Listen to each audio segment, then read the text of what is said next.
ચોટીલાના સુરૈયા ગામમાં ઝેરી કેમિકલ ઠાલવતી એક કેમિકલ કંપની સામે તંત્રે મોટી કાર્યવાહી હાથ ધરી છે.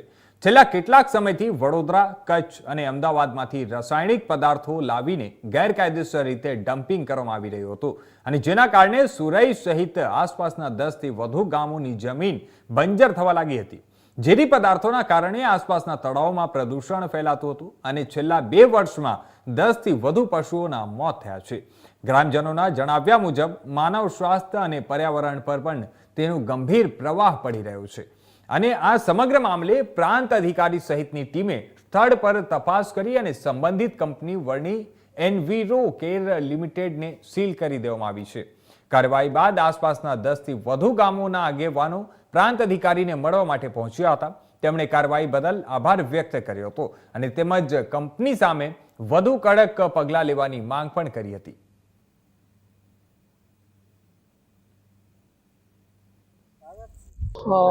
જે વેસ્ટ કેમિકલ બહારથી વધારે પડતું આવતું અને વધારેમાં વધારે નુકસાની પર્યાવરણને હતી અને સાહેબે જે અમારા માટે કામ કર્યું ને એનું જેટલા વખાણ કરીને એટલા ઓછા અને અભિનંદન આપી, શુભેચ્છા આપી એ બધી ઓછી પડે એટલે એની અમારા માટે બહુ મોટું કેમિકલ માટે નુકસાની. પહેલાં તો ખેતી લાયક જમીન બગડવા માંડી હતી.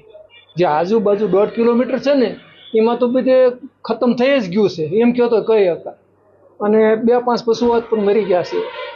સાહેબે એના રિપોર્ટો જ મંગાવ્યા હતા અને એ PM રિપોર્ટો તે આમાં રજૂ કરેલા છે એમ હોત અને સાહેબ પોતે અમારા માટે ન્યાયની પ્રક્રિયામાં જોવો ને તો ઊંચામાં ઊંચું કામ અમારા માટે પ્રાંત સાહેબે કર્યું. જેટલા વખાણી એટલા ઓછા.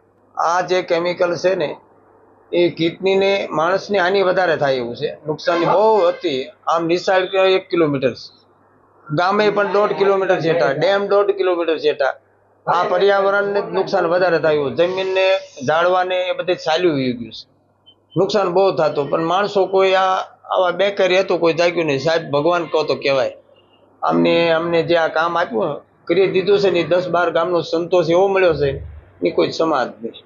શું કરી દીધી આ કંપની?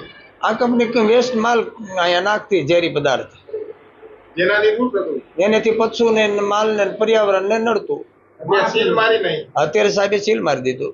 ઘણા બધા ગામડા નુકસાન પડતું હતું. સુરઈ ગામ, મેવાસા, ગઢેથી, મોટા અરણિયા, સુખસર, ચિરોડા, નાના અરણિયા, ગઢવાળા, નીનામા, નાનિયાણે, ઝૂંપડા, પિયાવા, પીપરાળી, છોખડા, આ ઘણા બધા ગામોમાં મોટા પાયે નુકસાન હતું. લાખણકા સરોવર નુકસાનમાં એવું હતું કે બાજુના ગામમાં ફરતા જે વેસ્ટ કેમિકલનું જે કારખાનું રહ્યું ને ત્યાં મોટા ભાગનું પાણી કાળું, લાલ આવા કૂવામાં પાણી થઈ ગયું. બરાબર. એ કૂવાના પાણીના કારણે ઘણા બધા જીવજંતુ, પશુ, મનુષ્યના રોગશાળા ઉપર ઘણી બધી અસર થાય અને ભવિષ્યમાં પણ મોટો ખતરો બને. બરાબર.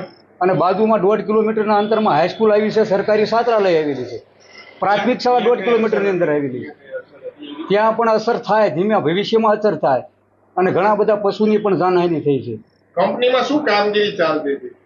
કંપનીમાં વેસ્ટ કેમિકલ ઠલવવામાં આવતું હતું. વેસ્ટ કચરો બધો જે ખરાબમાં ખરાબ ઘટના બને એવો કચરો ત્યાં ઠલવવામાં આવતો હતો.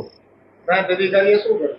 પ્રાંત અધિકારીએ બધું ન્યાયપણું અને સારામાં સારી કામગીરી બજાવી કે જેવા આવા અધિકારી, પ્રતિષ્ઠિત અધિકારીઓ આપણને મળ્યા ચોટીલાવાળાને કે જેને આ વેસ્ટ કેમિકલનું કારખાનું સીલ માર્યું અને એને યોગ્ય કાર્યવાહી કરી.